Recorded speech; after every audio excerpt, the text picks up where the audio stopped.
Lubbock County Horticulture Extension Guy, Agent Vikram Baliga, welcome to the program. Good morning, and how are you today? Doing well. Cold. Thank you very much for being here. Soon to be Dr. Baliga. Well, I don't know how soon. One of these days. Are we going to have to call you Dr. Vic? I won't make you do that. Dr. Vic. Maybe we could actually, you could do a call-in therapy segment on the show. We're saying this because you've decided to work on your PhD. I have. That's awesome. I have just started this semester, and I'm trying to get back into the school mode and get my brain working again, but it's been good so far. All right, last week when you were here, we were talking about pre-emergent stuff like that, so I go home. Okay, that very day, last Thursday, and I'm out in the backyard playing with my dog, and I'm like going, what is all this stuff coming up in my yard? I got weeds already. Now, I live, I'm blessed I live, and the reason why I built my house where I built it, because I have a very nice, well-landscaped paved alley. Mm-hmm. And it's huge. But I was looking out there when I was taking the trash out, and on the other side, there's already crabgrass there. Yeah. And I mean, it's just, I'm telling Vic this. He's like, man, that's weird. But, let me tell you something. I'm not hallucinating. No, I believe you. I know what crabgrass looks like. Trust me. I believe you. What's up with that? So what do we need to do? Do we need to, post-emerge now and then do some more pre-emerge, or what? You could do a post-emerge treatment in your yard right now. And I would mostly stick to spot spraying stuff. So if you've got, a couple of weeds popping up, you can go out with glyphosate or Roundup or whatever, and spot spray some of those. We like to say don't do that after about February 14th. If you love so that gives you like a week to do this. You're pretty close up on it. We like to say if you love your grass, don't spray Roundup in it after Valentine's Day. Even if it doesn't green up, you'll start to get a little bit of your Bermuda will start to come out of dormancy a little bit after Valentine's Day. Now, let me ask you this, because it always says that you got to have so many degrees recommended before spraying this. Mm-hmm.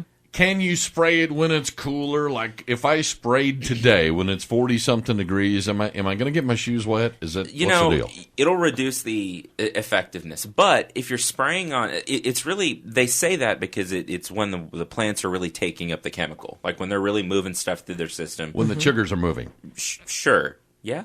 Something like that. Something like that. But on a cool season weed, so a lot of the mustards and henbit and stuff that's out there now, they're growing. And so they'll move stuff through their system. So you'll get a little bit better uptake on some of these cool season weeds than you will on a warm season weed on a cool day. It's not quite as effective in cool temperatures, but you'll still get some control out of it. You won't just be, coloring your shoes blue. Okay. Yeah. Is it too early to plant any flowers?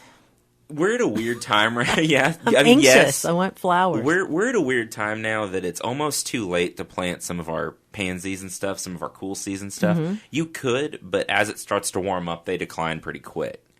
As far as any of our spring flowers, it's a little early. Yeah. Now, you could go out with wildflower seed. And, if you've got a patch that you're trying to just grow wildflowers in, this is about the right, even a little bit late, but it's, over the winter is a good time to put that seed out, and then it'll germinate in the spring. What's the reason for planting wildflowers? Is it just the look, or is it because they grow places other flowers won't grow? I think some of both. I think if there's a spot it's tough to actually plant things into, wildflowers are usually pretty tough, and they'll grow there. Plus, they attract hummingbirds and butterflies and a lot of wildlife, and they come back. They seed out. Perennials, right? Some of them are, but even the ones that aren't seed out a whole bunch. Oh, okay. And so, really, you can plant them out once, let them go to seed, and they'll come back up next year. Now, I don't know if you are familiar from a historical perspective, some of the campaigns that our fair city has engaged in, but I think it was back in the late 80s or early 90s, they did this thing called Loop Lubbock with Wildflowers, and that didn't work out too well for them. I know. Why didn't that work? I don't know. Because I think they went out and they took... He's just a young whippersnapper. But, didn't they just put out seed? Yeah, they just... Everywhere? Yeah, it was... Wildflower seed? Yeah, I mean, there's... Okay, I have a... Best of my knowledge, there were just people that had these, sack bags lapped over their shoulder, and they were just dancing down the roadsides and flipping these things out. I'd like to see that. Probably the lack of rainfall. It could be, it was a dry year, or, sometimes if that seed doesn't get covered up at least a little bit, birds will come and eat it, and it goes away. And so you might get a little bit of germination, but that would explain why I saw a bird flying around with something growing out of its. Never mind. There's just probably a reason why we don't just have wildflowers growing on the side of the road here in West Texas. Well, there are some, and we do.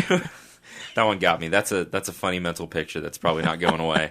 Thank you for that. Yeah.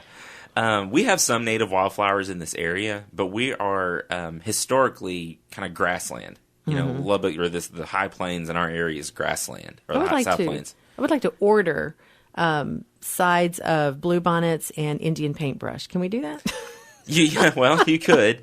Bluebonnet, that may have been what they were trying to do back in... This ain't bluebonnet country, though, is it? Not natively. You can grow bluebonnets here. They just require a little bit of care. Mm-hmm. Don't you have to like do something to seeds to get them to germinate or something? Generally, the seeds do require some treatment, but generally, if you're buying the seed in, it's pre-treated a lot of times. So it's called scarification, and so it's got a hard. It's got a hard seed coat. It's like a stone, and so normally in nature, it would be eaten by a bird. Their stomach acids would break down that seed coat a little bit. And so when they pass it, wherever they're flying around, feed them to your dog. Germinate. Feed them to your dog. Wow. But, so now they do some chemical treatments to take that seed coat off. I may try to grow some this year. Some bluebonnets. I miss my bluebonnets. I've had some, and you can grow them. It's just they require a little bit more care here, and they're not necessarily reliable at coming back every year. Yeah. But you can grow them, for sure. I've seen them at a business somewhere. Somebody has bluebonnets outside their business. What about roses? Can we prune our roses now? We're getting pretty close. People will start pruning their roses now, and they're tough. You can really do a lot to a rose, and it'll keep kicking. I like to wait until closer to the end of the month and into March to prune mine, but it's really, we've been fairly warm, and I think we'll be up and down with temperature. I have one little leaf on one of my rose bushes. I know, they're pushing buds and pushing leaves. They are. And so, you probably could get away with Have you trimmed yours yet? Not yet. Okay, it's going to be Texas Chainsaw Massacre at Laura's house. All right, Vic, thanks. That is a good question. Can I ask how much you should prune those back? It really depends on what you're... I can send you some resources. This is why you should have been in the Master Gardener class. I know, right? It depends on what you're trying to do. If it's really gotten out of control... I don't like to just take a big rose and chop it down to the ground just because you're taking off so much material. Right. So I would do it slowly and kind of take 10, 20% of it back and do it over a couple of years if they've gotten way out of control. Yeah. A lot of people will prune them back to just the main stems, the main canes. Oh, yeah. Mine was like 12 inches off the ground. I might leave them, a good-sized rose, I might leave a couple of feet tall. Yeah. And leave some main canes, and then you'll get more of that single stem growth. Are you supposed to like when you prune those? I mean, I know there's some kind of art to it, like where you're supposed to come down to first branch, second bud, and stuff.